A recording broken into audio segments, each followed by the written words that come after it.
Welcome to Mission Evolution Radio Show with Gwilda Wiyaka, bringing together today's leading experts to uncover ever-deepening spiritual truths and the latest scientific developments in support of the evolution of humankind. For more information on Mission Evolution Radio with Gwilda Wiyaka, visit www.missionevolution.org. And now, here's the host of Mission Evolution, Miss Gwilda Wiyaka. Hello. Whether you're new to the show or an old friend, I'm so glad you can join us on Mission Evolution, where we bring the latest knowledge from today's leading experts. This hour will explore the trauma that binds you. We all suffer from trauma. For the most part, we just pick ourselves up, put it behind us, and go on. But is it really behind us, or does it still impact our lives? What are the hidden effects of unprocessed trauma as individuals and as cultures? With us this hour to delve into the topic of trauma is Dr. David Berceli. Dr. Berceli is an international author, presenter, and trainer in the areas of trauma intervention, stress reduction, and resilience and recovery training. He's worked and lived in war-torn countries and natural disaster zones around the world. He specializes in recovery with large populations.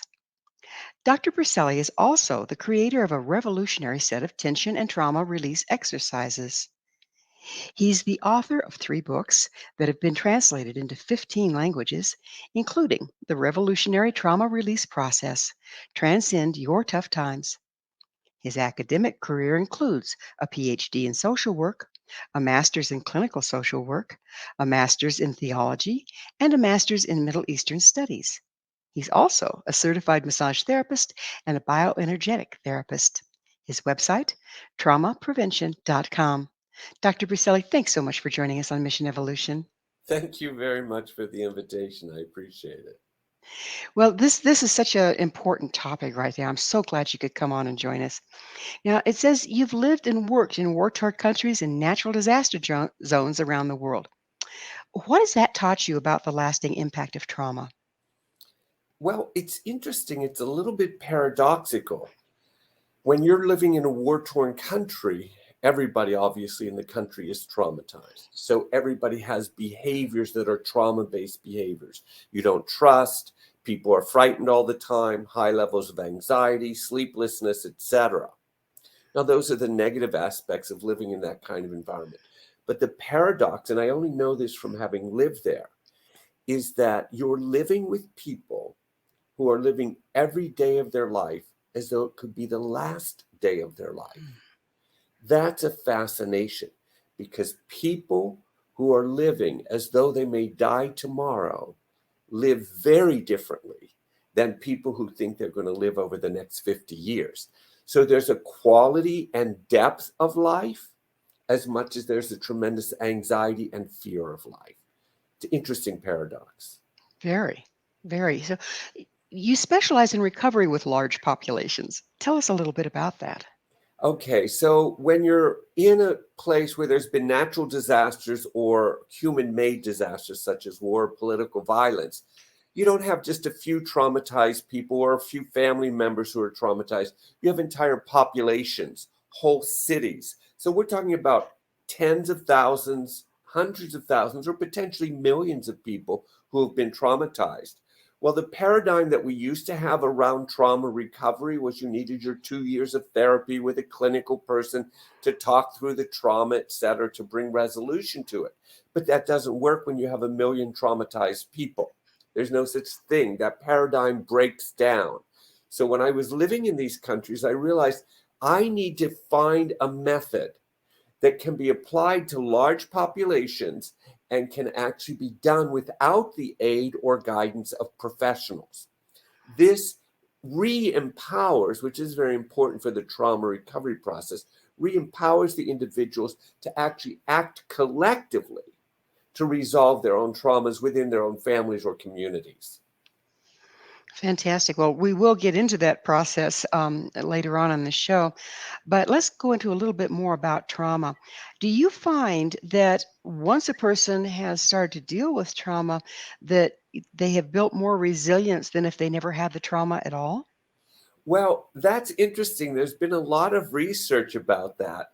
And the research still is not exactly conclusive.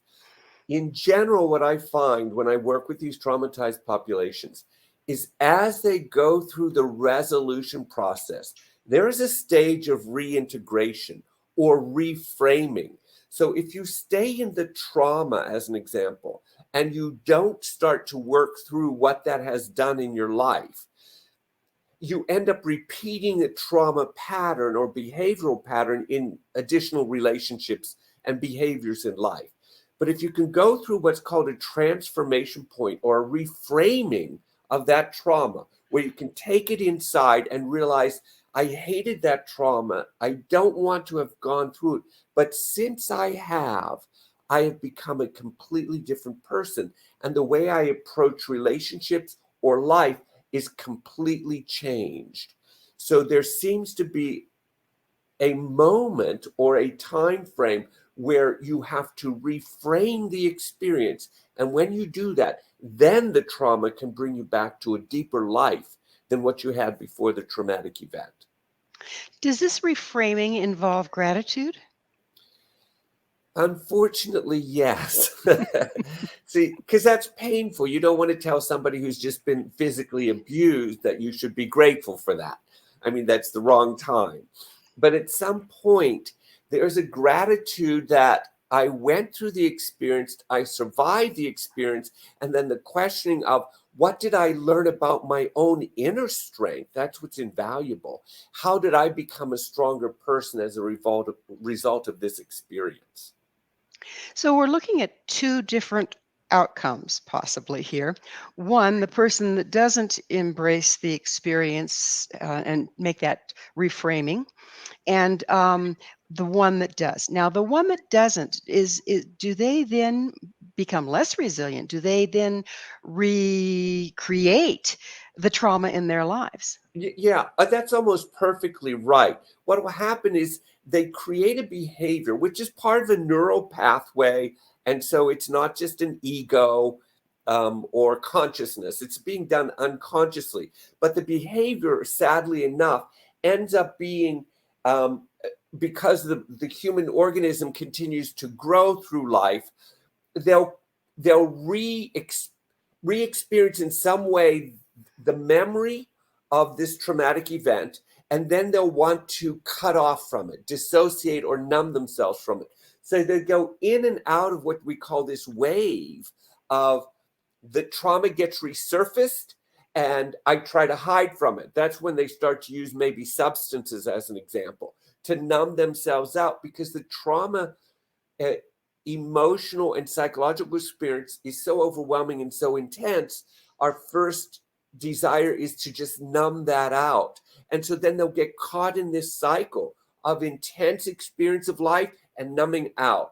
And then again, it resurfaces as an intense experience and they'll try to numb it out. And they get caught in that cycle.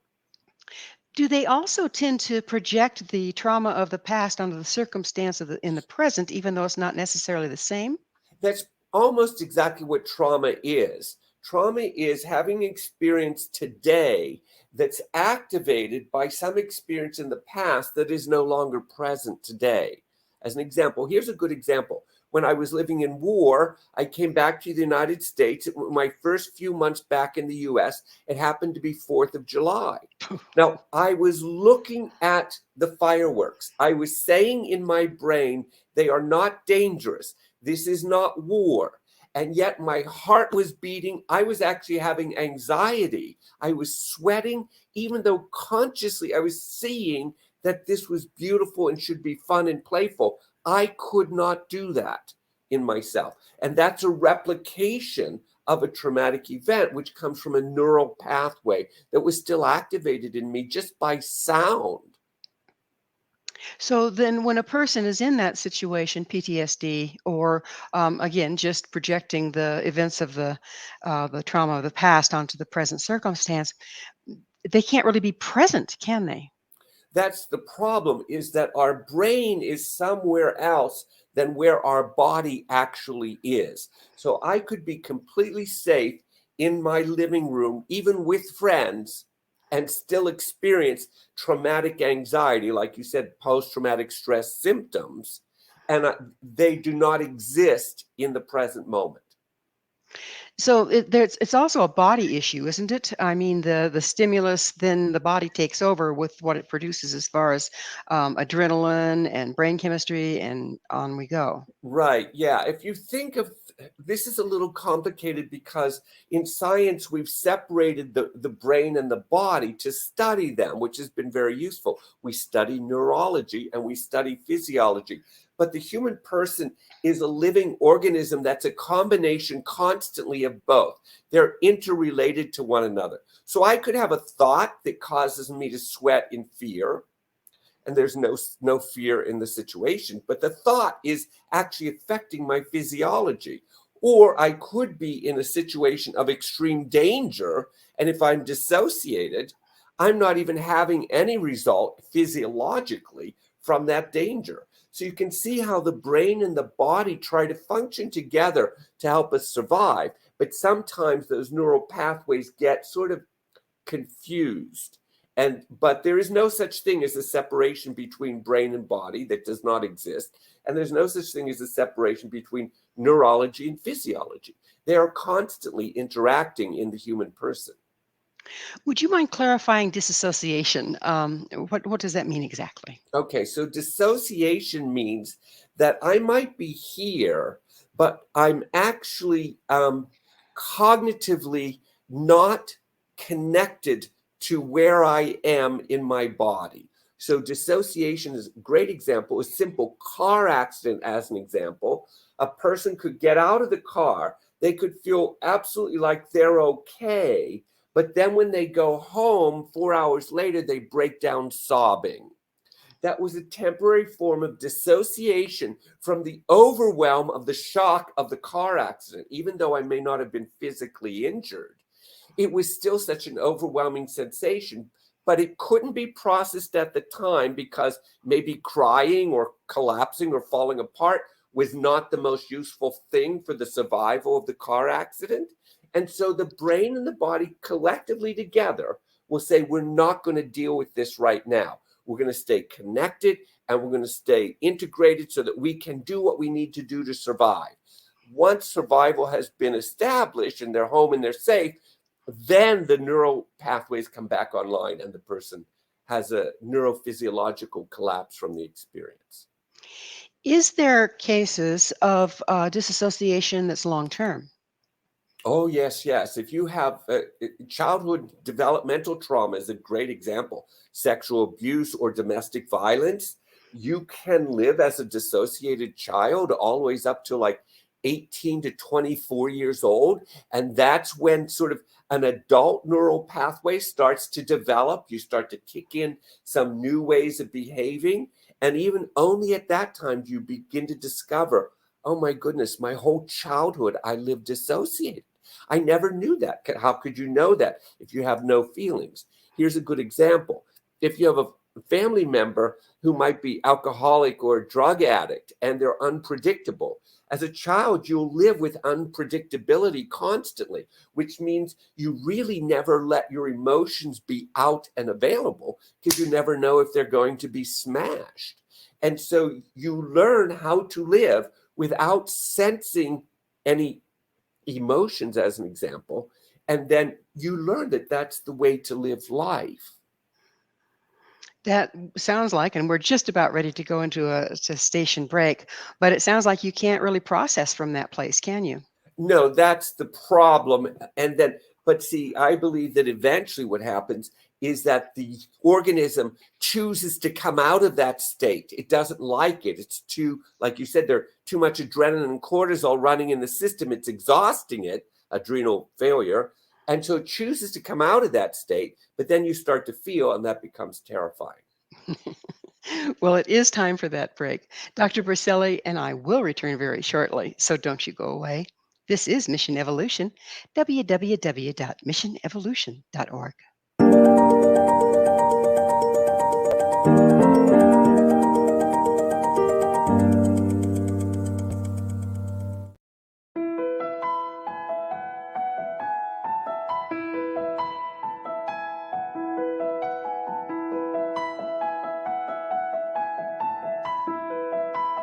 From the Canada-US border in the southern region of Niagara, traveling north in Ontario's Golden Horseshoe, then east and west of the Greater Toronto Area, there is growing awareness and excitement as more and more people are starting their day with Beautiful Mind coffee, the delicious healthy coffee that your brain will love. Made with ethically sourced 100% Arabica coffee, Beautiful Mind coffee is roasted and ground in small batches to ensure each bag contains a wonderful full-bodied artisan coffee. Scientifically formulated, Beautiful Mind coffee is the only coffee blend that contains 3 herbal ingredients found to aid in boosting your daily mental clarity and focus. Maca root powder, green tea extract, and American ginseng have been selected for their ability to support good brain health. Taking care of your brain's health now can help delay or prevent the onset of cognitive dysfunction, including dementia, Alzheimer's, and more general memory loss as you get older just by enjoying the delicious flavor of our roasted coffee and herbal ingredients found exclusively in Beautiful Mind coffee. Beautiful Mind coffee is now available at Amazon.ca and soon to be available in selected locations near you. In Hamilton, Ontario, Beautiful Mind coffee is now available at Livelong Wellness Clinic, located at 189 Hewson Street South.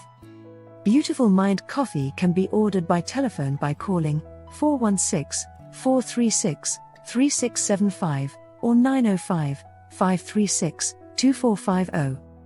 Why have a good cup of coffee when you can have a great cup of Beautiful Mind coffee that's good for your brain? For more information on Beautiful Mind coffee, visit us online at www.beautifulmindcoffee.ca.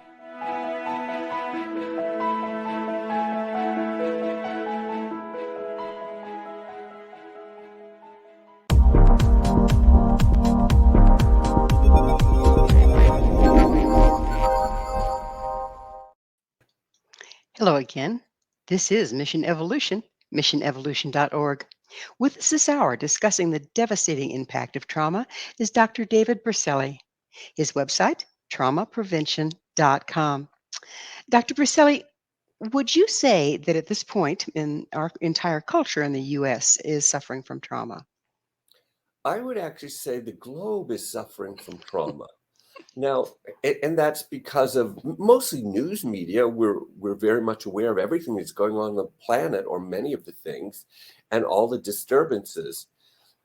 Now, having said that, if I just can add a little bit, my question is, although this is traumatic experience for us, is this also the potential for tremendous growth, which we kind of mentioned a little bit earlier? Yes, and that's the other side of that coin that again I would like to get into. How much does the recovery from the pandemic affecting our trauma level?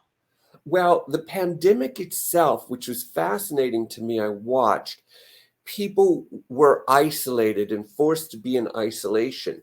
And those people who didn't have enough integration within themselves found that terrifying and disturbing, and tremendous levels of anxiety and depression increased immensely.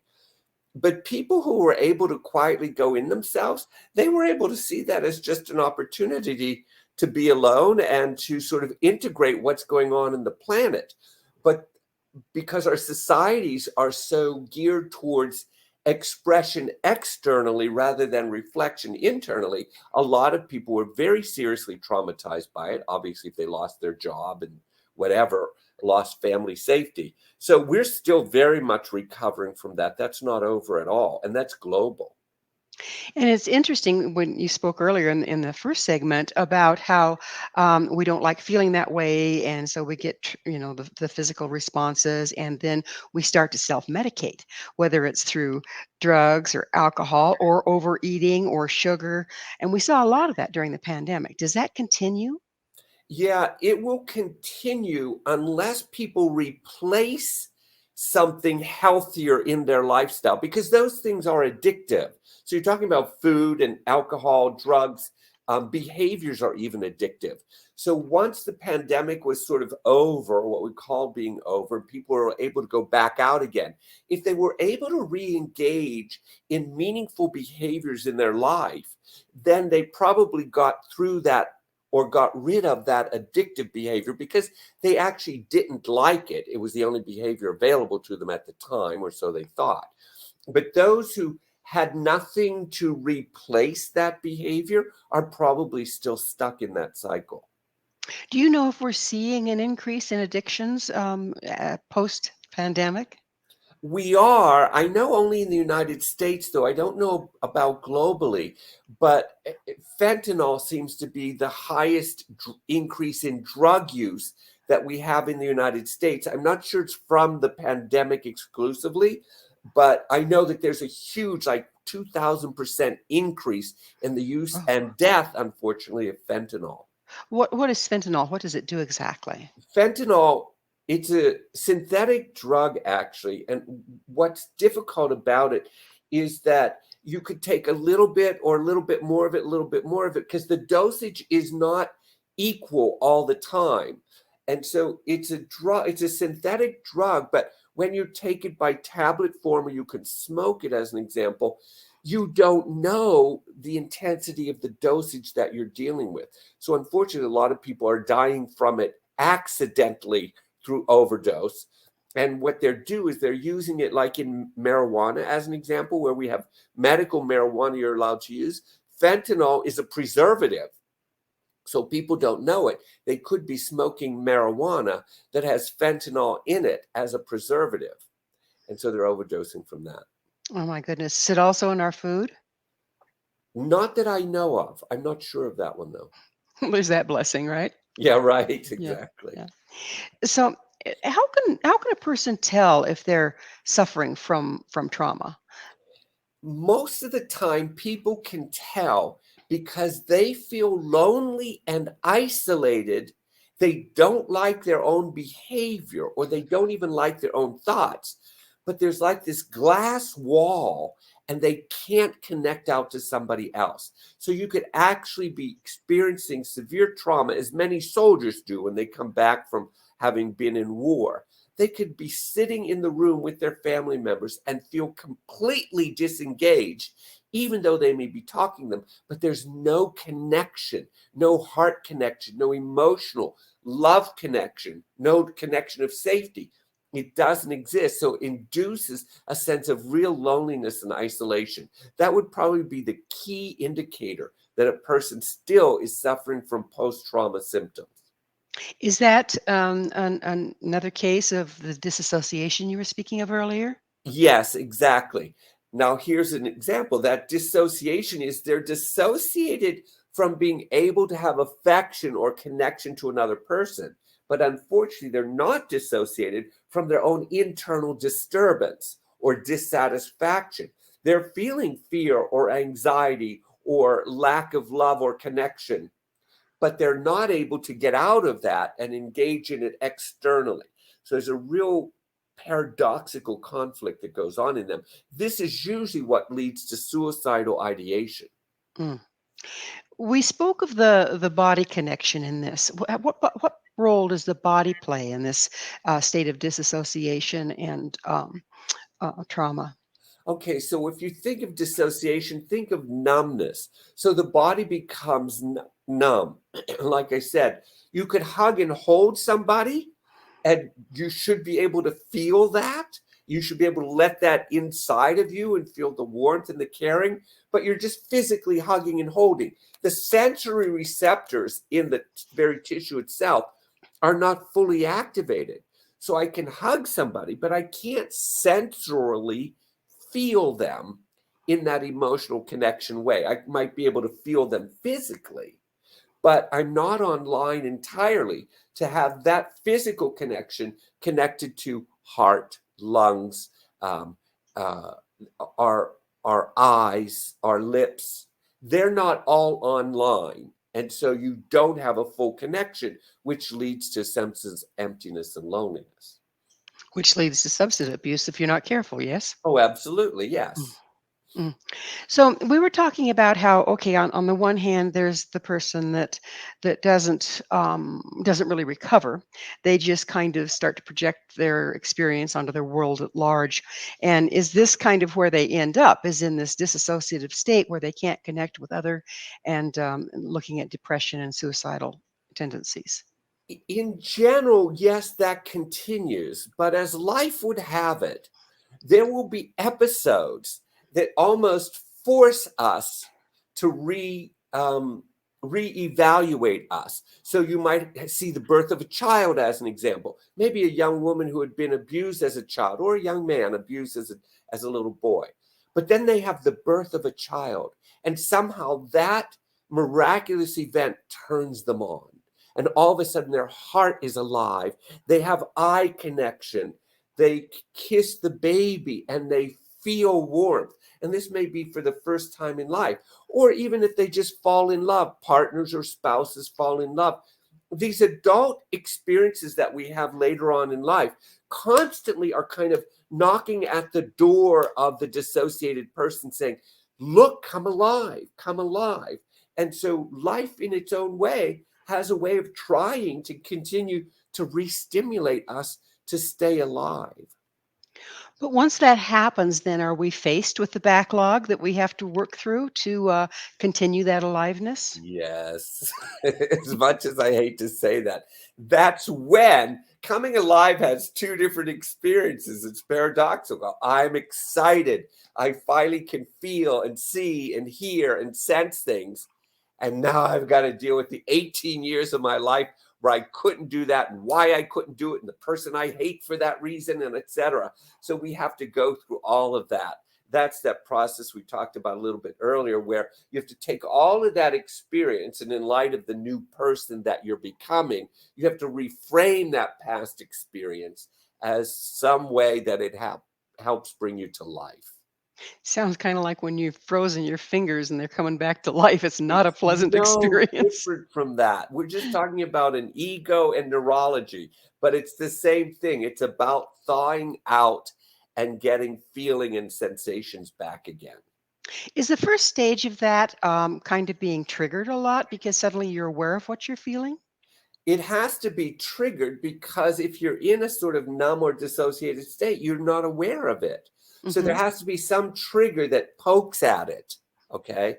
And then that's what causes the questioning inside myself to stimulate movement towards the trigger or away from the trigger. And that is usually what causes me to question, wait, am I alive or do I feel? Am I afraid of this? Why am I afraid of it? Why am I in love and why haven't I felt this for 18 years of my life? Does it also, though, the point I was trying to make, does it also then you find you have a plethora of triggers Oh, that you yes. didn't feel before? Yeah, because then you start putting that chain reaction together. Oh, I'm triggered for this, and then that triggers this, and that triggers this. And collectively, that's what causes me to live in a state of I can't deal with this. It's overwhelming. And so the tendency might be to go right back into disassociation. Oh, very much so. Because, see, coming out of trauma is not a linear experience where you just go up and up and up and up. It really is a cyclical experience where you go up and down and up and down. And it's a process, depending on how severe the trauma was, how long it takes to go through that process to reframe the experience. It does seem like a bit of a blessing, though. Couldn't it be hugely overwhelming if you just kept being plug away and keep advancing versus taking that breath backwards and going, okay, okay, I'm going to be numb for a little while. Now I'm going to Yeah. tackle it again. I think we all do that every day when we get overwhelmed by the anxieties of the week. As an example, if you had a stressful week, you want to spend the weekend just vegging out and doing nothing, eating junk food, watching TV, turning your brain off. I think it's a natural response to an overwhelming stimulus in the body, which we call a stressor, but it could be over long-term a trauma. And we need to numb out at times. What we have to do is give ourselves permission to do it and know that we're actually doing it. Okay, I'm eating junk food this weekend because I'm fed up. Well, as long as you know that and you're doing that deliberately, that's okay. We know that junk food isn't good for us, but we know that come Monday, I'm going to stop that behavior.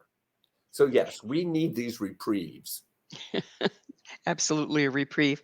We're about out of time in this segment, but let's take us back to the person that goes into isolation because of the pandemic. If they've been disassociative, how does that look differently than someone that has not?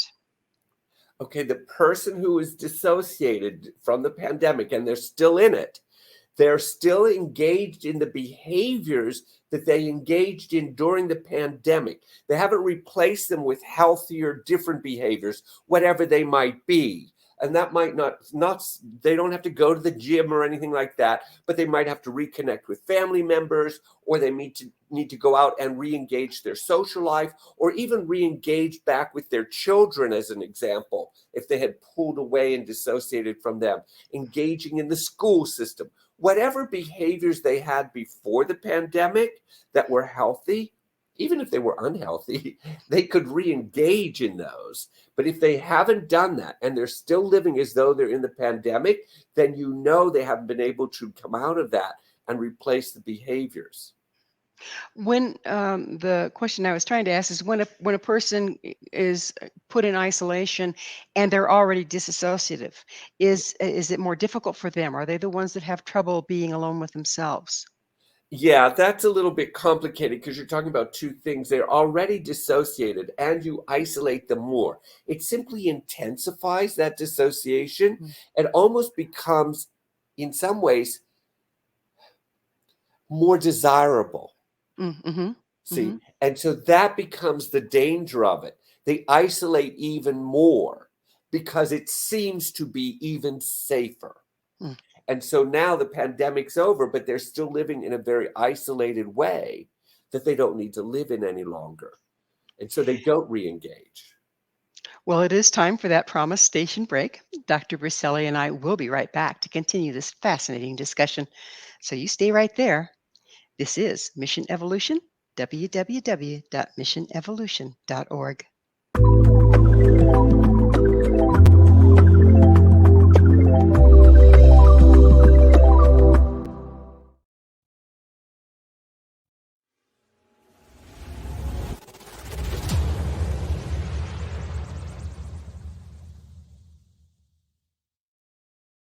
So I was watching the X Zone TV channel last night when I was abducted by aliens, and they kept repeating to me over and over again, simultv.com, simultv.com. What's simultv.com? That's what I asked them. They had it written on the side of their UFO. How do you spell that? UFO. No, I mean simultv.com. simultv.com. simultv.com. Right. simultv.com. Interesting that you were abducted by aliens in a simultv.com UFO last night. Oh, yeah? Yeah. Now that you mention it, I remember now last night I was awakened from a deep sleep. My great-grandmother was standing there. She said she'd come from the hereafter to tell me about simultv.com. She even spelled it out for me. simultv.com, sonny boy. simultv.com. simultv.com, sonny boy. Wow. Yeah. Guys, you'll never guess what my psychic guru just told me. simultv.com. Exactly. Are you guys psychic too? Of course. We all know about simultv.com. simultv.com.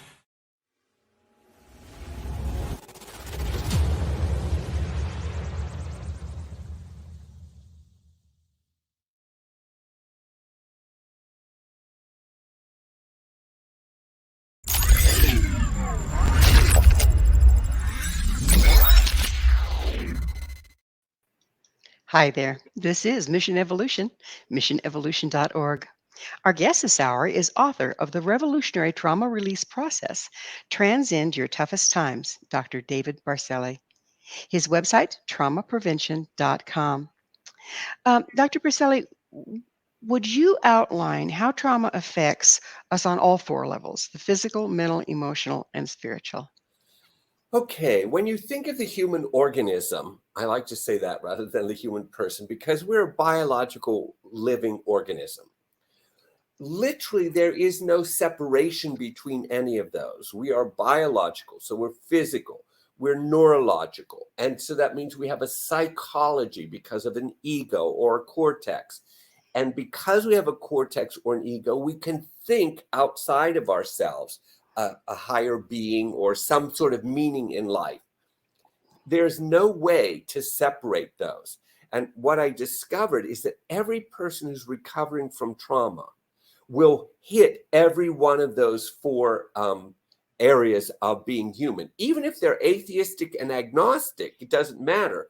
They still question what happened, why did it happen, does it have any meaning, see? And so there's no way to separate any of those because we're neurophysiologically designed to sort of move forward or move through life with all of that integrated. It's when it becomes disturbed that we begin to have problems. But in life, we try to integrate all those. Even if we're abused as a child, we try to like give meaning to it. God is okay with it, or God's protecting me, or Allah, or whoever. Or I don't believe in any of that. But somehow all of that, a belief system, a neurology, a physiology, and an emotional state are all connected. And that's how we live as a human organism. Do you find that when a person has suffered trauma and they're trying to walk out of it, sometimes one area or the other will become a real sticking point? Yeah. Yeah, there are sticking points, and usually they come about, it seems, because that one issue that I can't get over, that was either the most painful or it's the safest place for me to still hold on. I can get rid of these other issues around the trauma, but not this one, because I'm still not feeling safe enough to let go of this one, or I refuse to let go of this one because this was where the real abuse occurred. So there is a sort of struggle that some of those traumatic experiences and events can be resolved, and some of them still need to be tightly held on to, which continues, unfortunately, to perpetuate post-traumatic stress symptoms, maybe at a lesser degree, but they're still there. How much does guilt, at some point or another, when a person is abused, they take on guilt for the abuse? It's strange, but it seems to be the case. How much does guilt play in an inability to let go of the trauma? Actually, it's a considerable amount, actually. There are studies and research being done around what's called guilt trauma. And so it's not about the abuse. It's about how I took that in, how I behave, how I feel shamed by that or shameful from that. And I feel guilty because of it. And that the trauma is perpetuated by my own guilt, not by the experiences that I had in life. So guilt trauma is becoming sort of the newest research topic, if you will, about trying to uncover all of the multitude of issues involved in trauma and trauma recovery. It's a sticky widget, isn't it? Oh, it very much is Yeah. actually, but it's kind of fun that we're looking at it now to say, wait, this person got through all of that, but they're still having guilt and shame. That's what's perpetuating the trauma. How do we bring resolution to that for the person as well? So I've heard of a trauma getting stuck in the body. Is that an actual thing? Yes, exactly. Okay, so let's go back to our neurophysiology as a living organism. I can have a thought of anger, just a thought. There's nothing in this room to upset me right now. But if I have a thought of anger, I could feel that my neck will start to contract, my jaw will start to get tight, and I've slowed down my breathing. My chest cavity will become constricted, all from a thought. There is nothing in this room to produce a physiological change, only a thought. And so that's the perfect example of a trauma, even if it's a psycho-emotional trauma. There's no physical abuse at all. It will still have a physiological reaction. And that's because we have a central nervous system, which comes from the brain and the spinal cord, and the peripheral nervous system that goes from the spinal cord out to the body. Those are connected directly. So you cannot have a thought without a physiological response to that. Can it work in reverse? So, say for instance, can a movement or palpating an area, can that then trigger an emotion or a memory that otherwise is dormant? Absolutely. If I grab somebody in the arm that they might have had abuse from as a child, where they constantly got grabbed in the arm, I'm doing it innocently and playfully or something like that. They could have a reaction to that only because the physiology is sending the same signal back to the brain saying, that's dangerous, be careful. But see, that's how body-based therapies are built. I can also provide a loving touch to this and actually begin to heal that neural pathway that was connected to the fear in the tissue. Ooh, that's fascinating. So, what is a body-based therapy? Okay, body-based therapies are purely the belief that if I can figure out how to bring resolution to chronic tension patterns or disrupted pathways of neuroreception in the structure, okay, if I can bring relief to that, that could actually change the way you think about yourself and think about life. Okay, so we have chiropractors who fix the spine. We have massage therapists who soften the tissue. We have breathing techniques. All of these are body-based therapies that are designed to actually help bring resolution to the trauma pattern, but it works from what we call from bottom up. There's top down and bottom up therapies, and together they actually bring resolution to trauma. So, if a person has suffered trauma, say they've been in a war-torn country, they haven't had any physical trauma, nothing has hit them, nobody's grabbed them. Does the trauma still impact the body? And if so, how? Oh, yeah. I work with soldiers all the time. So let's say they were never affected physically by the war, but psycho-emotionally, they were always facing a life or death threat. That means that their breathing is very tight. Their chest cavities are so tight and their diaphragm breathes so shallow because they're always constantly living in the intensity of the moment, the next moment. And so their breathing becomes very shallow. Their whole body is completely tight and restricted. So when they come home, they don't know it, but they actually can't just go, it's over, and let the breathing restore itself. The body relaxes, the neck lets go, the jaw releases, their abdominal cavity lets go so that there's better pulsation throughout the abdominal cavity. They can't do it. Interestingly enough, like we talked about earlier, they are so numb from having lived in this state, they don't even know they're in that state any longer. And so for soldiers in particular, body therapies are better because they don't want to talk about the experience. And you have great access into resolving those experiences just by using the body.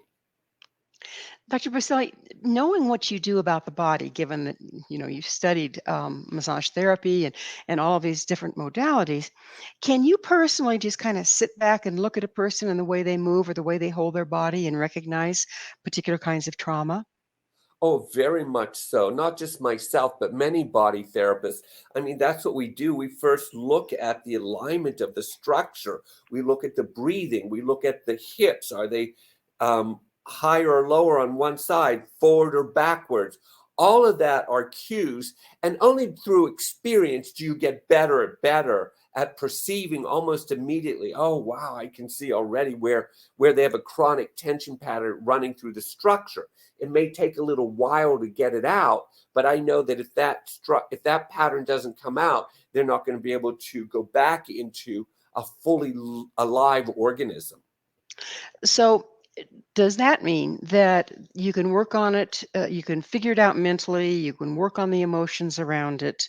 You can even kind of spiritually figure out why what happened or resolve it. But what happens if you don't treat those restrictions in the body? It's very interesting. I have a lot of clients who come to me to say, I've done 5 years or 10 years of counseling. I know what my trauma is. I understand my behaviors, but I still can't get out of it. I'm still stuck. And that's when they come to the awareness that there's a physiological connection. There's no such thing as just resolving it neurologically or just physiologically. We're a neurophysiological organism.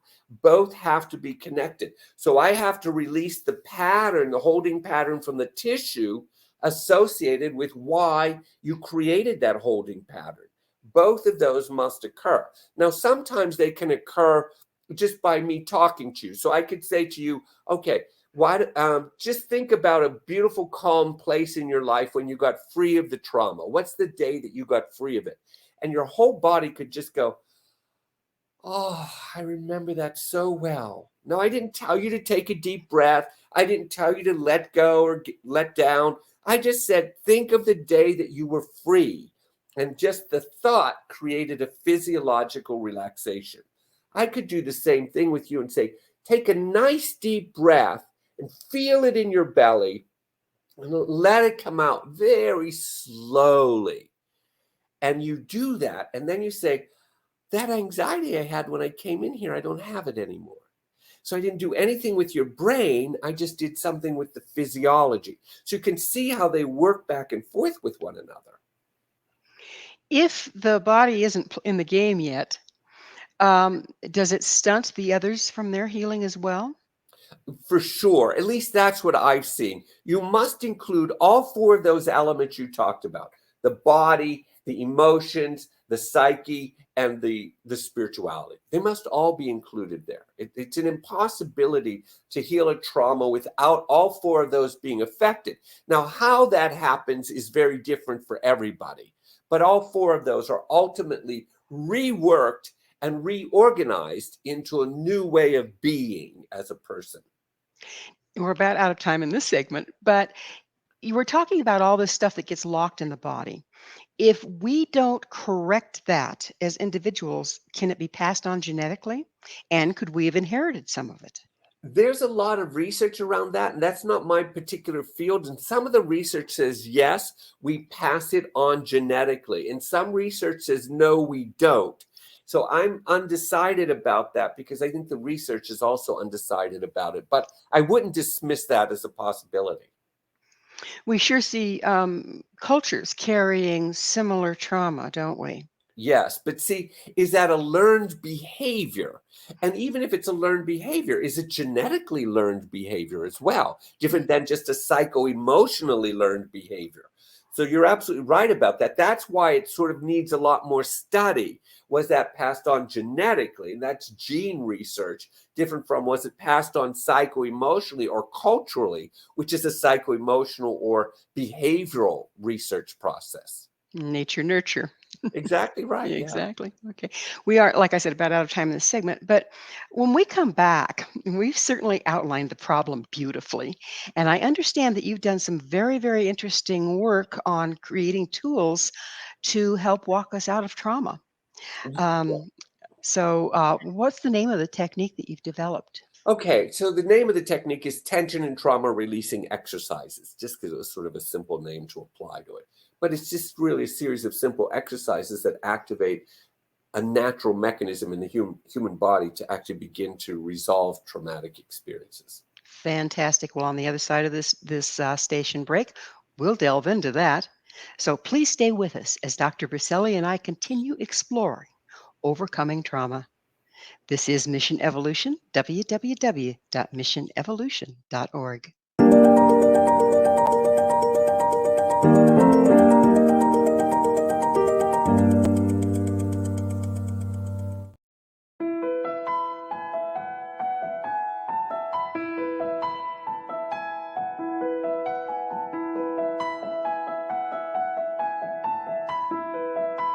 From the Canada-US border in the southern region of Niagara, traveling north in Ontario's Golden Horseshoe, then east and west of the Greater Toronto Area, there is growing awareness and excitement as more and more people are starting their day with Beautiful Mind coffee, the delicious healthy coffee that your brain will love.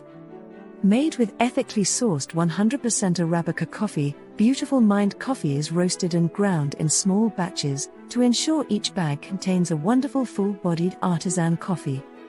Scientifically formulated, Beautiful Mind coffee is the only coffee blend that contains 3 herbal ingredients found to aid in boosting your daily mental clarity and focus. Maca root powder, green tea extract, and American ginseng have been selected for their ability to support good brain health. Taking care of your brain's health now can help delay or prevent the onset of cognitive dysfunction, including dementia, Alzheimer's, and more general memory loss as you get older just by enjoying the delicious flavor of our roasted coffee and herbal ingredients found exclusively in Beautiful Mind Coffee. Beautiful Mind Coffee is now available at Amazon.ca and soon to be available in selected locations near you. In Hamilton, Ontario, Beautiful Mind Coffee is now available at Livelong Wellness Clinic, located at 189 Hewson Street South. Beautiful Mind Coffee can be ordered by telephone by calling 416-436-3675 or 905-536-2450. Why have a good cup of coffee when you can have a great cup of Beautiful Mind Coffee that's good for your brain? For more information on Beautiful Mind Coffee, visit us online at www.beautifulmindcoffee.ca.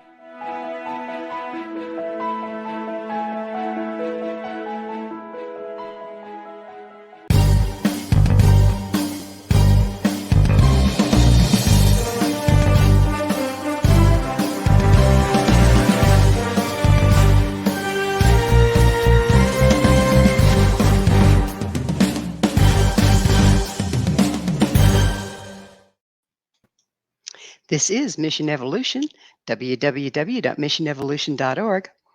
And with us this hour, our expert guest is Dr. David Berceli. His website, traumaprevention.com. Dr. Berceli, we were talking about when we started the show, there was these two ways you could go with trauma. Is one that we've really outlined very thoroughly of not dealing with it and what happens there. But then the other one whereby you do deal with it and you end up having a lot of resilience for the rest of your life. So how does that? How do you get that resilience? What it seems to generalize into more than just the resilience from the situation, but also in your life in general. How do you get there? Well, resiliency is the recognition that the human organism survived this event, whatever the trauma was. And so resiliency is already built into us. And we needed these defense mechanisms of freeze and dissociation or rage and terror. All of those are defensive behaviors that we experience at the time of the traumatic event. That's wonderful. They are resiliency behaviors that helped us survive. Our problem is, can we let go of those behaviors? And when we do, we recognize we have a new resiliency of somehow that changed me. And it changed me to recognize the strength of my being, who I really am, and what I can survive. And so resiliency is simply taking all of those experiences that helped us survive, then letting them go and discovering underneath there the power that I developed as a person because I lived through a potential life or death threat. And now I am an amazing being because I achieved that. That's our goal here, I think, for this show is For how do sure. you get there? And you spoke that the whole world is in trauma at this point. So the old paradigm of sitting down, talking it out, and all those wonderful therapies that we use aren't really a solution worldwide, large scale. And you developed a pretty fascinating technique. Would you tell us about it a little bit? Okay. So a little title to this is I'm trained as a clinical therapist. And when I lived in the US, that's what I did. But then when I moved in other countries like Sudan and Lebanon and other places that were experiencing war and violence, clinical therapy didn't work.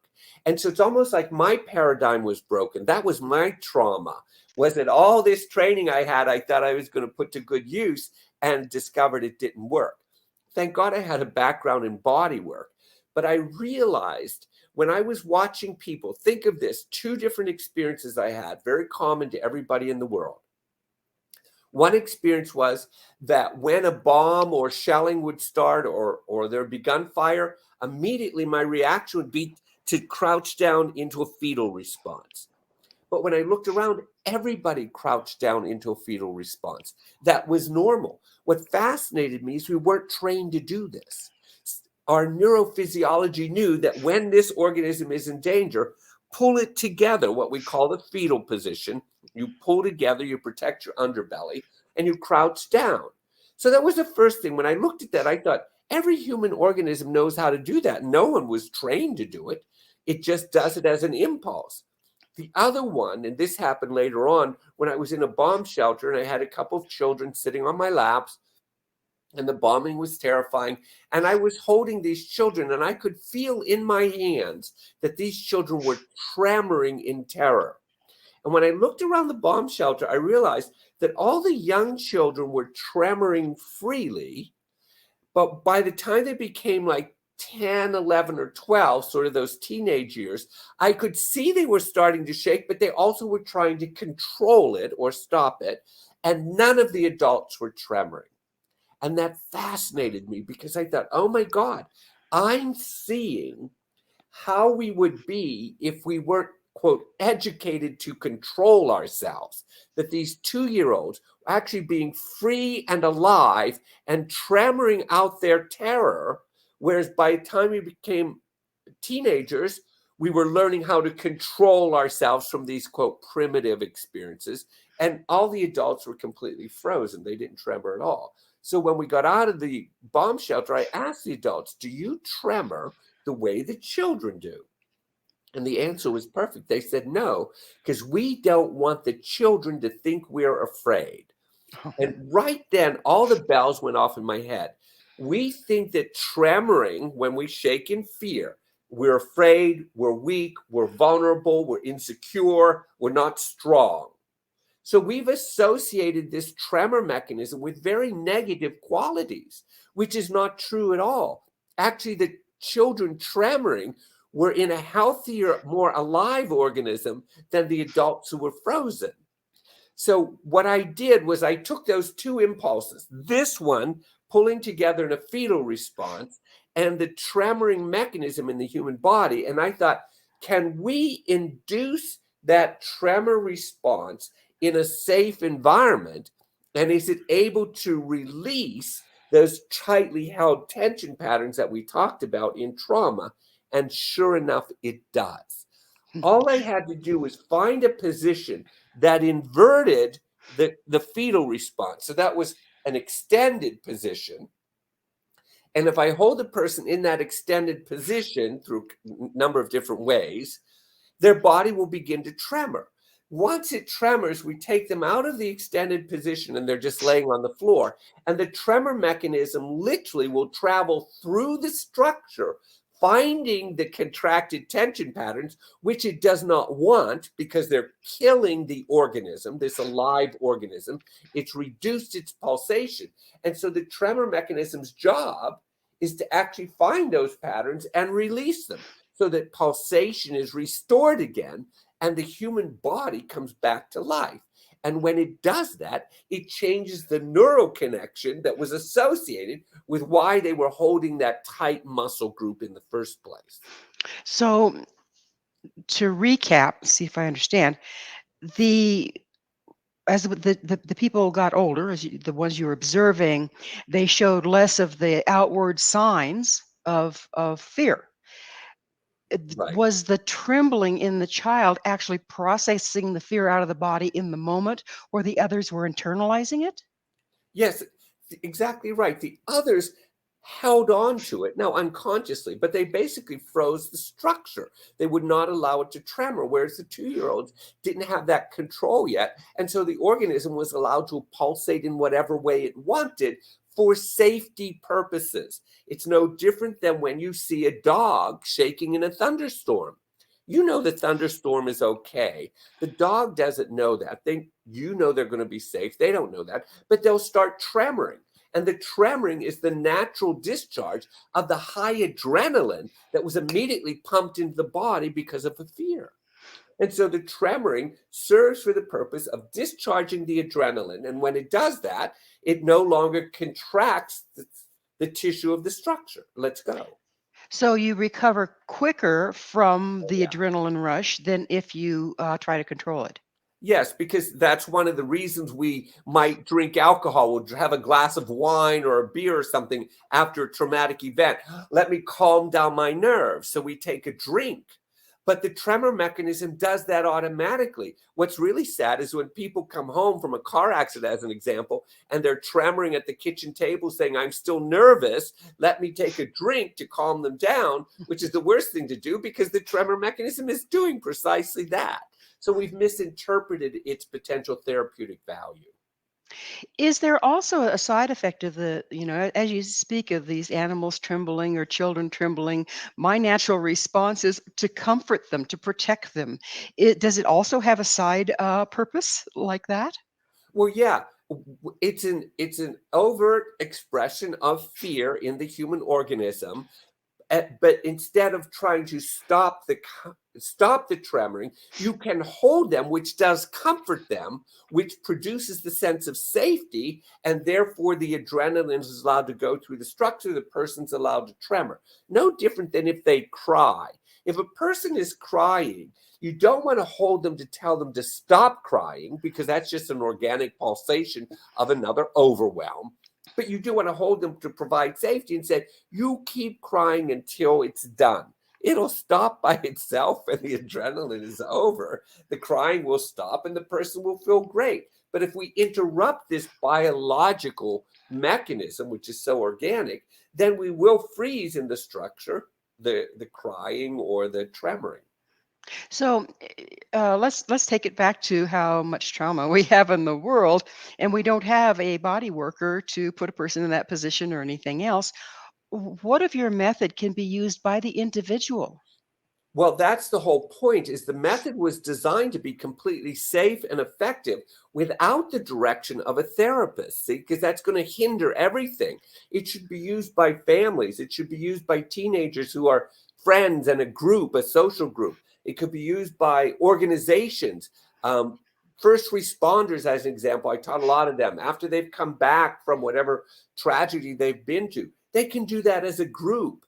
And so the exercises are free online, and examples of that are on my YouTube channel, which is simply David Berceli. But you can watch people tremoring from all over the world, and they're using it as groups and large populations, which is its value on the planet. Have you done studies on the effectiveness and how much impact it's having? Yes, we've done research, but it's sort of limited research because right now research is really hard and expensive to do. But as much as we've been able to do is on our website, traumaprevention.com, and you can see research that's been done all over the world. And so it's still scant in the sense that we don't have a double-blind study. It's expensive, and you need a population to do that with. But yes, we're very aware that research is invaluable. But what's really interesting to me, again, is that this technique, if you call it that, has been spread all over the world. And what's interesting, it's spread not because it has the research to substantiate it, but because people find that it works. People are So seeing there's a results. value Yeah. of that. Yeah, amazing. So is that time in our program when I have to ask you, Dr. Berceli, what is your mission? My mission is really to get people to recognize that they're in a living, pulsating organism, that if they're still alive, it has survived everything they've been through. That we have to recognize we are far more powerful and stronger as a living species than we give ourselves credit for. And for me, regarding this technique that I talked about, access that tremor mechanism because it's invaluable. We've been genetically encoded with it. It's in every human being. We've evolved with that in our structure. Explore and see how to use that as a way of bringing resolution to your traumas and actually helping you recognize how strong and powerful you are to have survived all of these traumatic events in life. Have you also created a form that can be used by body workers and therapists? Yeah, body workers and therapists are fascinating to me because they recognize that if somebody's on the table, chiropractor, craniosacral therapist, massage therapist, they'll recognize that the body begins to tremor maybe when they have a release. But the only thing they know is, oh yeah, that's a discharge of energy. Well, it's more than just a discharge of energy. So I'm trying to educate them in a different way to say, look, you don't need to learn a whole lot about trauma. You need to learn about the tremor mechanism and how to facilitate its release through the structure in your modality. Fascinating. Well, we are just about out of time. What's your vision for the future? I think that although we see ourselves going through very difficult times right now, I'm convinced from my own experience in working with a lot of traumatized people, the people who've been traumatized and have brought a substantial amount of resolution to their traumas, they are the people of the future. They're our visionaries because they're the ones that have a new vision of the way life should be. Like I told you, when I lived with traumatized people, they lived every day as though it was the last day of their life. And they lived more rich and more full than most people I experience in life. Traumatized people are the ones of our future. We are out of time. Dr. Berceli, thank you so much for coming on the show. Thank you. I appreciate the invitation. Our guest this hour has been Dr. David Berceli, an international author, presenter, and trainer in the areas of trauma intervention, stress reduction, and resiliency and recovery training. His website, traumaprevention.com. This has been Mission Evolution with Gwilda Wiyaka. For more information or to visit our archives, visit www.missionevolution.org. And do be sure to join us right here next time as this mission will continue.